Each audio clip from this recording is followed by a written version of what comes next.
అసలు ఈ స్వామి చెప్పేది కరెక్టేనంటావా? అబద్ధం చెప్పాల్సిన అవసరం తనకేమిటండి? కాని మాటలు ఎందుకు చెప్తాడు? ఏదో అలా అని ఇలా అని కాలక్షేపం చేయడు కదా. క్షణం తీరిక లేని మనిషి అతను.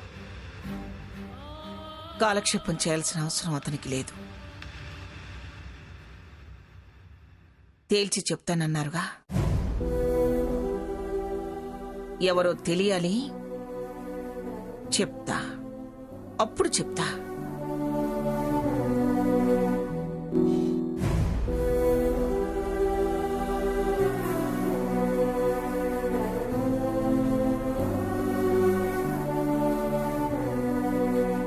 నిన్ను నా నుంచి దూరం చేసి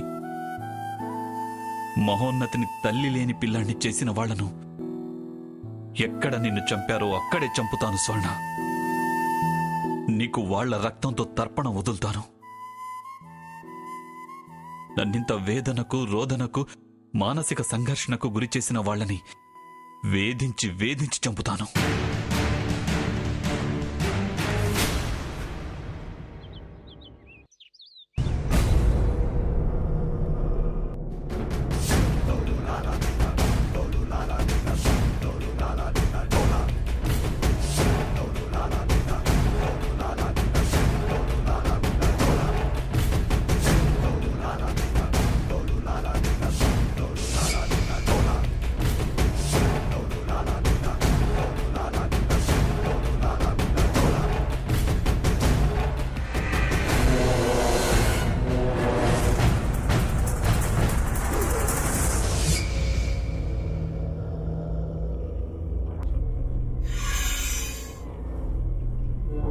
అందరూ వచ్చారా?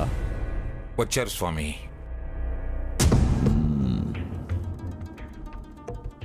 ఏమిటి స్వామి ఇదంతా? ఎందుకు మా ఫోటోలన్నీ ఇలా పెట్టారు? ఎవరు హంతకులో తేల్చడానికి.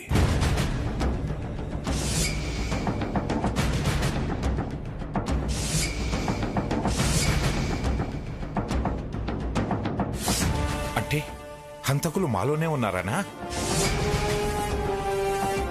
ఇది మమ్మల్ని అనుమానించడమే. మాకు స్వర్ణని హత్య చేయాల్సిన అవసరం ఉంది? అంత కిరాతకం మాలో ఎవరికీ లేదు. అయినా బయట వాళ్ళు ఎవరైనా చేస్తుంటే ఎలా? మా ఫోటోలు పెట్టి ఎవరో ఒకరిని తేల్చేసి మీ దారిని మీరు వెళ్ళిపోతే మేము కొట్టుకొని చావాలా? ఇంట గెలిచి రచ్చగలవమన్నట్టు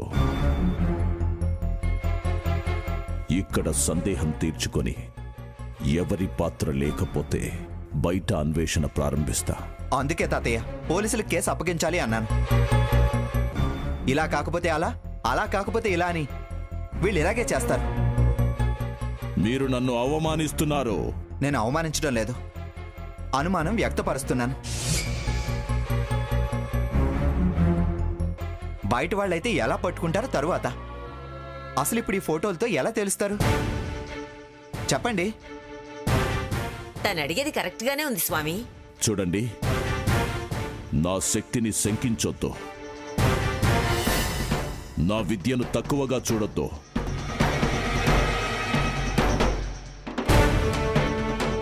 మాంత్రిక తాంత్రిక ఉపాసనల్లో నేను ఉద్దండుణ్ణి. నేను నా మంత్రశక్తితో అదిగో ఆ కొవ్వొత్తిని వెలిగిస్తా, ఆ తర్వాత దాన్ని శాసిస్తా. అది అక్కడి నుంచి దానంతట అదే కదులుతుంది.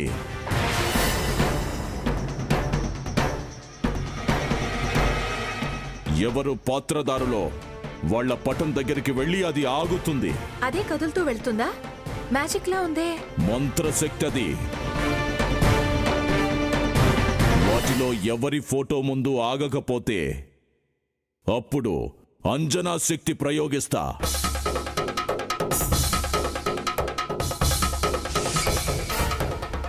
హంతకులు ఎవరో ఎక్కడున్నారో అందులో చూడొచ్చు.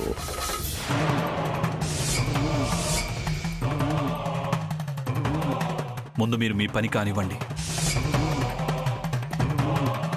వీళ్ళందరికీ సమాధానం చెప్పాల్సిన అవసరం మీకు లేదు. నాకు హంతకులు ఎవరన్న సమాధానం మాత్రం కావాలి. మీరు కానివ్వండి. ఓం హైం హ్రీం ఫట్. జై చిత్రాణి, జై జై మహామంత్రిక. జ్వాలానాం జ్వాల ఆవాహ.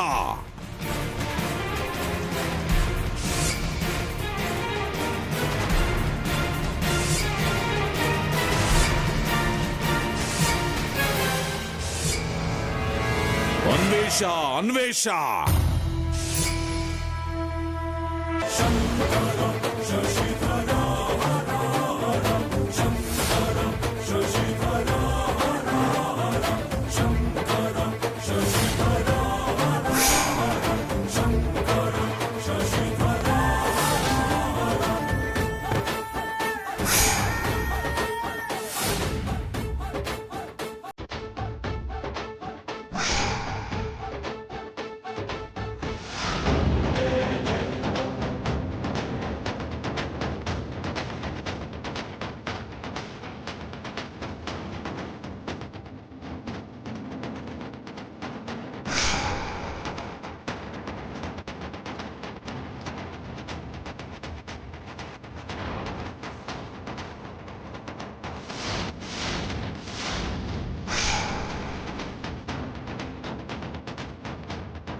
ఓం హైం హ్రీం స్వాహ. స్వామిజీ ఓం హైం హ్రీం స్వాహ. మంగా ఏంటిది? ఏమండి? ఏమిటండి ఇదంతా? అయ్యో అయ్యో ఇదేంటి ఇలా జరిగిందేంటి? ఏమండి? సీత దూరంగా వెళ్ళిపో. అరే రఘు, పై నీళ్ళు తీసుకురాపో. సాకేత్ వెళ్ళరా త్వరగా.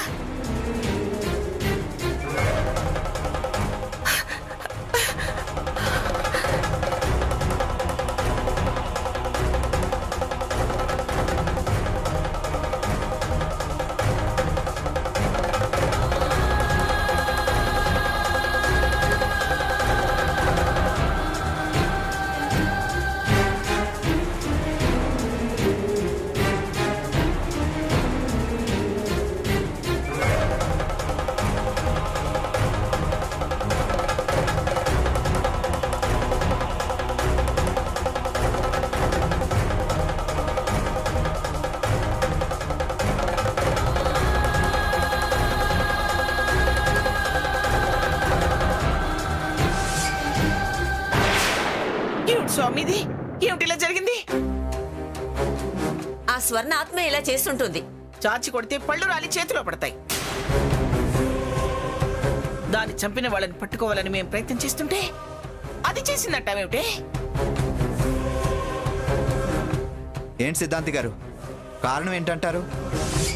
మీ మంత్రలోపమా, తంత్రదోషమా? దుష్ట ప్రయత్నం. ఏం జరిగిందో ఎవరు చేశారో స్పష్టంగా చెప్పలేకపోతున్నాను. అంటే కనిపెట్టడం కుదరదుగా స్వామి. ఛ! ఎంతో నమ్మకంతో ఉన్నా అంత తలకిదురైంది. ఇలాంటి వాటిని నమ్మడం మన పిచ్చితనం. మీకు మొదట్నుంచి నా మీద అపనమ్మకమే. స్వామి, వాడి నమ్మకాలతో పని ఉందండి. ఇప్పుడేం చేయాలో చెప్పండి. అసలు హంతకులు దొరుకుతారా, దొరకరా?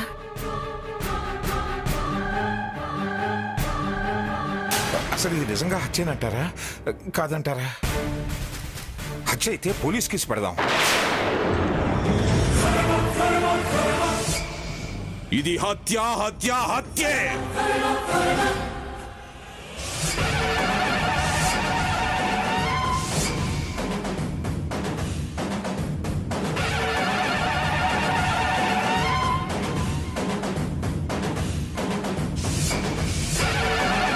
నా ప్రయత్నం విరమించను.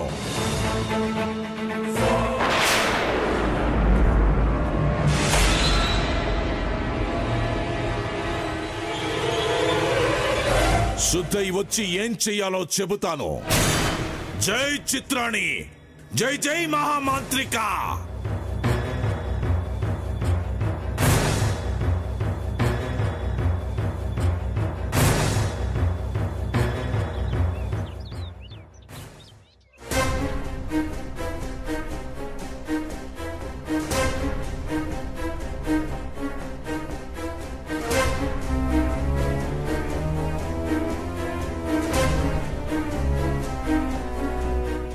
ఛ! హత్య చేశారు అన్నారు. హంతకులెవరో తెలుస్తుందని అంత కష్టపడ్డారు. కానీ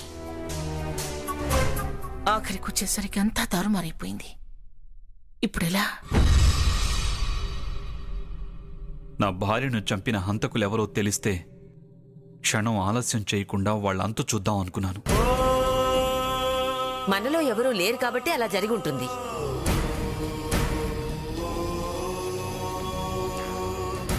శుద్ధయి వస్తానన్నారు కదా. ఒకవేళ బయట వాళ్ళు ఎవరైనా అయితే అన్యనం శక్తి వేసి దాన్ని కనుక్కుంటానని చెప్పాడు కదా. రానివ్వండి, ఏ విషయం తేలిపోతుంది. తేలాలి, తేల్చాలి. స్వర్ణ హంతకులు అందరూ తేలాలి.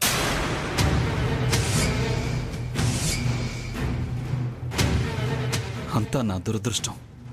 నా స్వర్ణ ఆత్మకు శాంతి కలిగించే ఛాన్స్ మిస్ అయింది. బాధపడకు సాకేత్. ఇవాళ కాకపోతే రేపు తెలుస్తుంది. కాస్త శాంతించు. శాంతించాలా? అది వాళ్ళ అంతు చూశాకే. నాకు మనశ్శాంతి లేకుండా చేసిన వాళ్ళని వదిలే ప్రసక్తే లేదు. ఒరే సాకేత్, ఊరికే ఆవేశపడకురా. తనని రాని. ఇది ఆవేశం కాదు తాతయ్య, ఆత్మక్షోభ. స్వర్ణ పోయిన దగ్గర నుంచి నేనెంత నరకం అనుభవిస్తున్నానో నీకు తెలీదు. నువ్వే కాదురా, మేము కూడా మాలో మేమే నలిగిపోతున్నాం. ఈ బాధకు కారణం అయిన వాళ్ళని నామరూపాలు లేకుండా చేయాలి. ఆవేశం ఆకలి తీర్చదు సాకేత్. ముందు నువ్వు భోంచే. రాత్రి కూడా కంచంలో చేయి కడిగేసి వెళ్ళిపోయావు.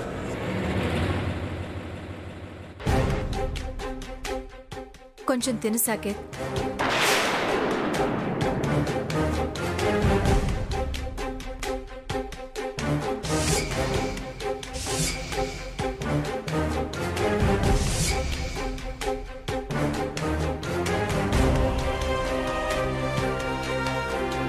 నా మనసు శాంతి పడేదాకా స్వర్ణ ఆత్మకు శాంతి కలగజేసేదాకా అన్నం, నీళ్లు, నిద్ర నాకు అవసరం లేదు. సమయం, సందర్భం లేకుండా భోజనాలేంటి? భోజనాల కంచం తీసుకురావడానికి సిగ్గులేదు? నువ్వు సరిగ్గా తినట్లేదని ప్రేమతో తెచ్చాను. ఎందుకలా అంటావ్? ఖచ్చితంగా హంతకులు దొరుకుతారు. నీ పగ ప్రతీకారం తీర్చుకోవడం ఖాయం. ఇలా అన్నం మానేస్తే ఎలా? మళ్ళీ అన్నం సున్నా ఉన్నావంటే మర్యాదగా ఉండదు. ఓ అవతలికి. చూడు సాకేత్, అన్నం పరబ్రహ్మ స్వరూపం అంటారు. దాన్ని అలా నేలపాలు చేయకూడదు.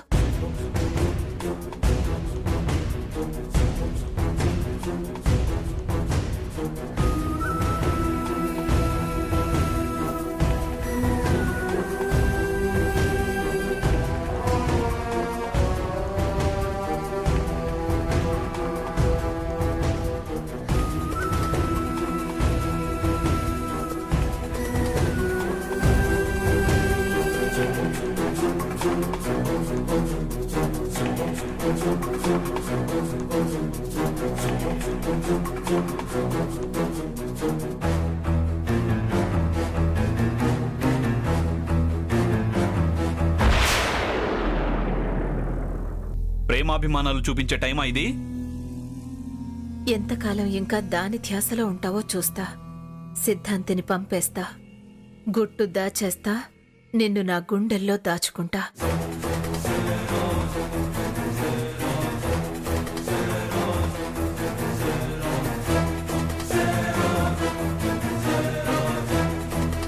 జై చిత్రాణి, జై జై మహామాంత్రిక. What next? ఏం చేస్తారో నాకు తెలీదు. నాకు హంతకులు ఎవరో తెలియాలి. ఆ విషయం చెప్పాలని అనుకుంటున్నా. ఏ విషయం స్వామీజీ?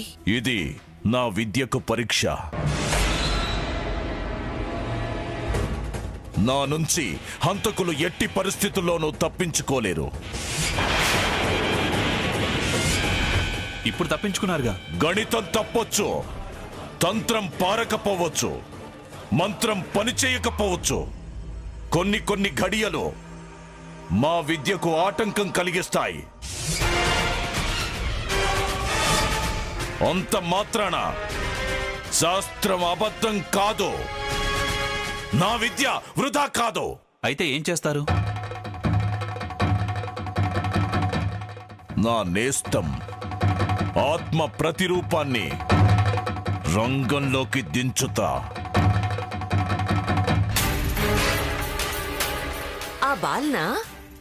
ఇది బాల్ కాదు, నా ఆత్మ, అంతరాత్మ. మీ వల్ల కాంది మీ ఆత్మ వల్ల అవుతుందా? ఆత్మ బలాన్ని మించింది లేదు. ఆత్మశక్తి మీకు తెలీదు. దాంతో ఏం చేస్తారు? చూడండి, రాత్రికి మంత్రించిన ద్రావకం ఇస్తాను. దాన్ని అందరూ తాగి ఎవరి గదుల్లో వాళ్ళు పడుకోవాలి.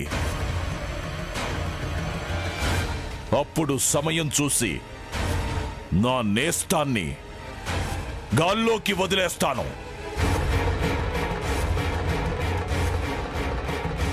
అది తనంతట తానే హంతకులు ఎవరో వాళ్ళ గది ముందుకు వెళ్ళి నిలుస్తుంది.